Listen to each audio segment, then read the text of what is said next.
While I was away for work, my stepmom called saying, "I took the money from your trust fund and gave IT to your stepsister. She's better than you." I calmly replied, "Thanks for letting me know." When she saw my next move, it was too late. "You think you deserve that money?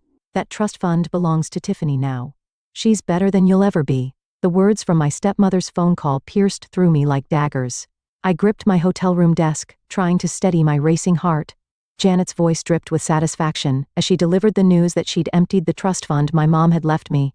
"My name is Gabriella Mitchell, and at 28, I thought I'd finally escape the toxicity of my family dynamics.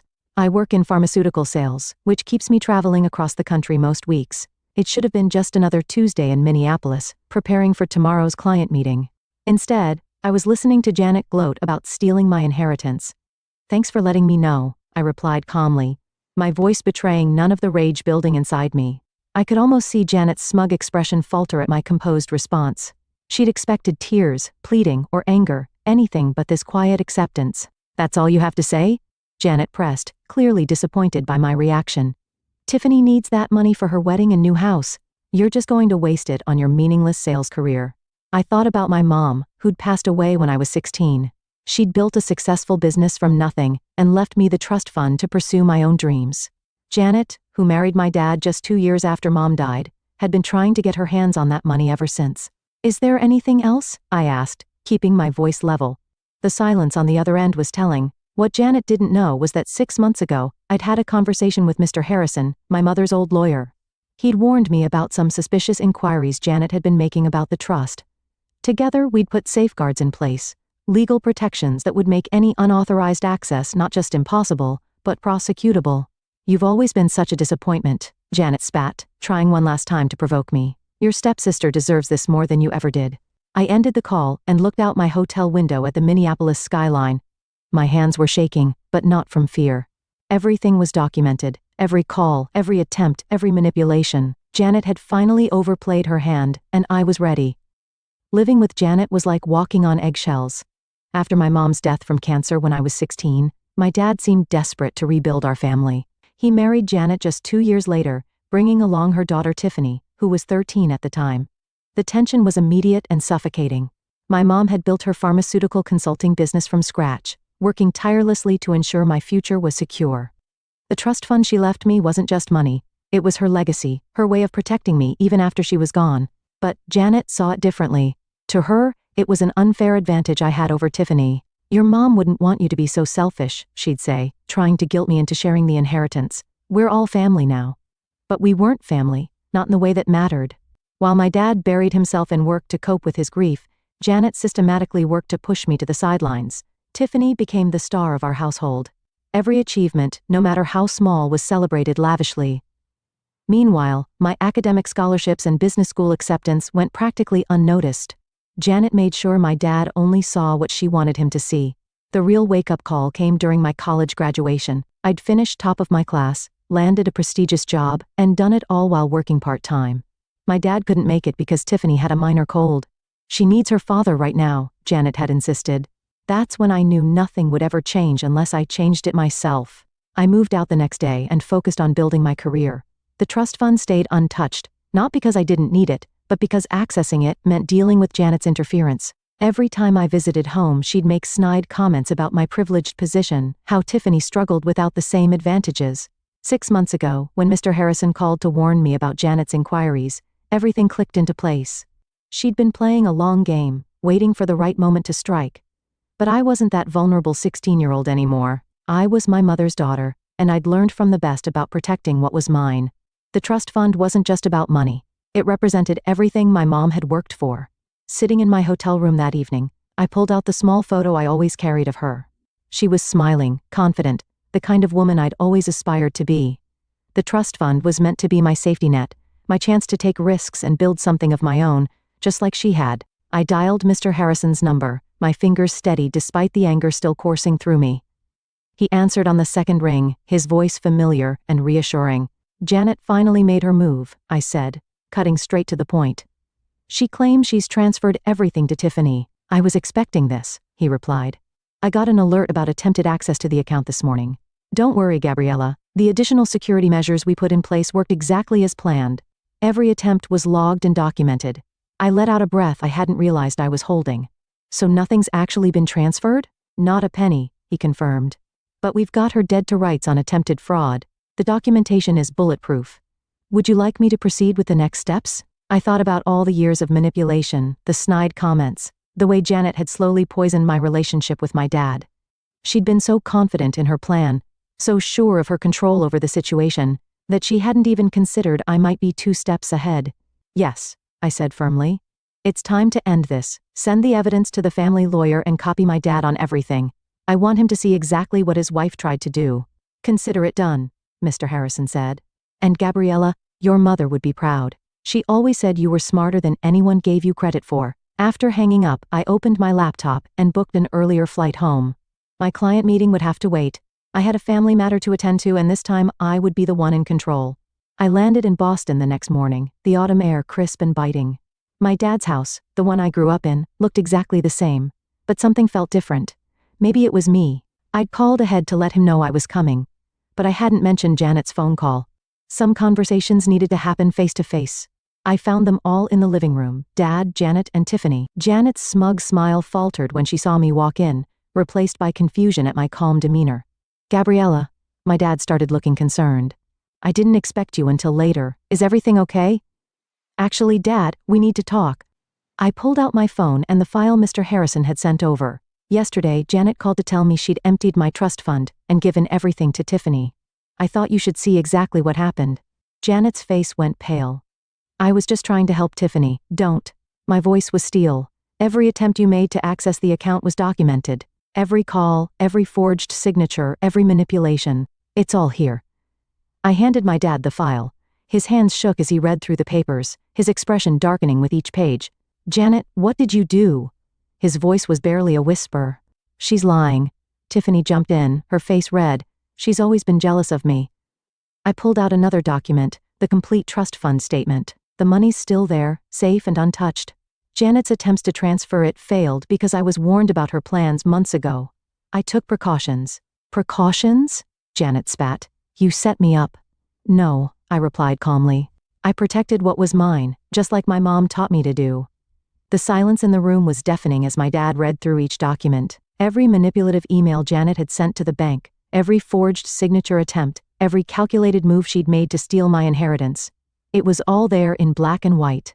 I did this for our family, Janet protested, but her voice wavered. Tiffany needed stop. My dad's voice cracked. Just stop, Janet. These documents, you tried to forge my signature. You lied to the bank. He looked up at me, his eyes filled with a pain I hadn't seen since my mom died. Gabriella, I had no idea. Of course you didn't, I said softly. Janet made sure of that. Mr. Harrison had organized everything chronologically, showing years of Janet's attempts to undermine my relationship with my father, all while trying to get her hands on my trust fund. The latest documents showed her failed attempt to transfer the money, along with her subsequent angry calls to the bank. This is ridiculous. Tiffany jumped up, her face red. Mom was just trying to make things fair. Gabriella's always had everything handed to her. I turned to my stepsister, feeling a mix of pity and frustration. Handed to me? I worked through college, built my career from scratch, and never touched that trust fund. Mom left it to me because she wanted me to have options, just like she did. But Janet couldn't stand that, could she? Janet's composure finally cracked. You ungrateful little, I've already filed charges. I cut her off. The bank has all the evidence of attempted fraud. Mr. Harrison is handling everything. I turned to my dad. I'm sorry you had to find out this way, but you needed to know the truth. The weight of 12 years of manipulation hung in the air. My dad looked at Janet like he was seeing her for the first time, and not in a good way. The next few moments changed everything. My dad stood up, his hands trembling as he held the documents. Janet, I want you out of this house tonight. What? Janet's voice rose to a shrill pitch. You can't be serious. After everything I've done for this family? Done for this family? My dad's voice was quiet but firm.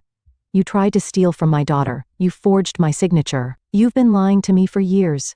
Tiffany started crying, but these weren't her usual manipulative tears. She looked genuinely shocked, perhaps finally realizing the gravity of what her mother had tried to do. The police will want to talk to you, I said to Janet. Mr. Harrison has already filed the reports. The bank's fraud department is involved now. You planned this, Janet hissed. You knew I would try to access the trust fund. No, Janet, you planned this. I just made sure I was ready when you did. I turned to my dad. There's more. Mr. Harrison found evidence that she's been skimming money from your accounts too. Small amounts, building up over years. My dad sank back into his chair, looking devastated. I felt a pang of guilt for causing him pain, but he needed to know the truth. Get out, he repeated to Janet, both of you. I'll have my lawyer contact you about the divorce. As Janet and Tiffany gathered their things, throwing accusations and tears around in equal measure, I stood quietly by the window. The same window where I used to watch for my mom to come home from work. I could almost hear her voice. Always be prepared, sweetheart, and never let anyone take what's rightfully yours. In the weeks that followed, my dad and I had some long overdue conversations. We sat in the kitchen one evening, the same kitchen where my mom used to help me with my homework, and really talked for the first time in years. I failed you, he said, staring into his coffee cup. After your mom died, I was so focused on not being alone that I didn't see what was happening right in front of me. We both made mistakes, I admitted. I could have told you sooner about Janet's behavior, but I wanted proof first. I needed you to see it for yourself. The legal proceedings moved quickly. Janet faced charges of attempted fraud and financial exploitation. She tried to paint herself as a victim, claiming she was only trying to equalize things between me and Tiffany, but the evidence was overwhelming. The bank's documentation showed years of calculated attempts to access my trust fund. Tiffany reached out to me via email, claiming she hadn't known about her mother's plans. I wasn't sure I believed her, but I understood she was struggling with her own revelations about her mother's true nature. I'm sorry, she wrote. I always thought you had everything handed to you. Mom made it seem like you were the privileged one. But now I see she was just jealous of what your mom built for you. Mr. Harrison helped me set up my own business consulting firm, something I'd always dreamed of, but had been too cautious to pursue. The trust fund my mom left me became the seed money for my new venture, just as she'd intended. Your mother would be proud, Mr. Harrison told me during one of our meetings. She always said you had her business sense and your father's heart. She knew you'd do great things when you were ready. Dad started coming by my office for lunch every week. Sometimes we talked about Mom, sharing memories that Janet had made it uncomfortable to discuss for so many years. Other times, we talked about the future. He was finally starting to look like himself again, the dad I remembered from before Mom got sick. You know what your mom used to say about you? He asked one day. She said you were like a diamond. Pressure just made you stronger. Life took on a new rhythm. My consulting firm grew quickly, attracting clients who appreciated my direct approach and industry knowledge. I hired a small team, including Sarah, a brilliant analyst who reminded me of my mom. Same drive, same determination to prove herself. Janet's trial ended with a plea deal. She avoided jail time but had to pay significant restitution and was banned from working in any financial capacity. The last I heard, she'd moved to Arizona to live with her sister. Tiffany stayed in Boston working as a teacher's assistant. We kept minimal contact, mainly through occasional emails. Dad threw himself into rebuilding our relationship. He started sharing stories about my mom that he'd kept buried for years, how they met at a business conference, their early struggles to start her company, the late nights planning their future. Each story helped heal a little piece of what we'd lost. One evening, as we sorted through old photos in the attic, we found Mom's business journal. Inside was a letter addressed to me, dated just weeks before she passed. My dearest Gabriella, I'm leaving you more than money. I'm leaving you the freedom to choose your path. Don't let anyone dim your light or tell you what you deserve. You're stronger than you know, smarter than they give you credit for, and capable of anything you set your mind to. Trust yourself. I do. Love, Mom. Those words became my mantra as I built my business. I framed the letter and hung it in my office, a daily reminder of where I came from and where I was going. My dad retired from his job and started volunteering at a grief counseling center, helping other families navigate loss without losing themselves. Sometimes he'd consult for my firm, bringing years of experience and a perspective that complemented my approach perfectly. Looking back on those events 5 years later, I'm amazed at how much has changed. My consulting firm has expanded to 3 cities, helping pharmaceutical companies streamline their operations, just like Mom used to do. The trust fund she left me didn't just secure my future. It became the foundation for helping others build theirs. Dad retired completely last year, but he still comes by the office to mentor our younger employees. He says it keeps him connected to Mom's legacy. We have lunch every Wednesday, making up for all those years we lost to Janet's manipulation. The hardest lesson I learned wasn't about money or betrayal, it was about standing up for myself. Mom knew that one day I'd need to fight for what was mine, and she made sure I had the tools to do it. She taught me that true strength isn't about being tough, it's about being prepared and patient enough to wait for the right moment. Sometimes I visit the old house where I grew up. Dad still lives there, but it's different now. The walls have been repainted, the furniture rearranged, all traces of Janet's presence erased. In Mom's old office, which Dad turned into a library, I found her collection of business books last week. Inside one, she'd written notes about teaching me to run the company someday. I never got that chance with her, but I'm building something of my own now.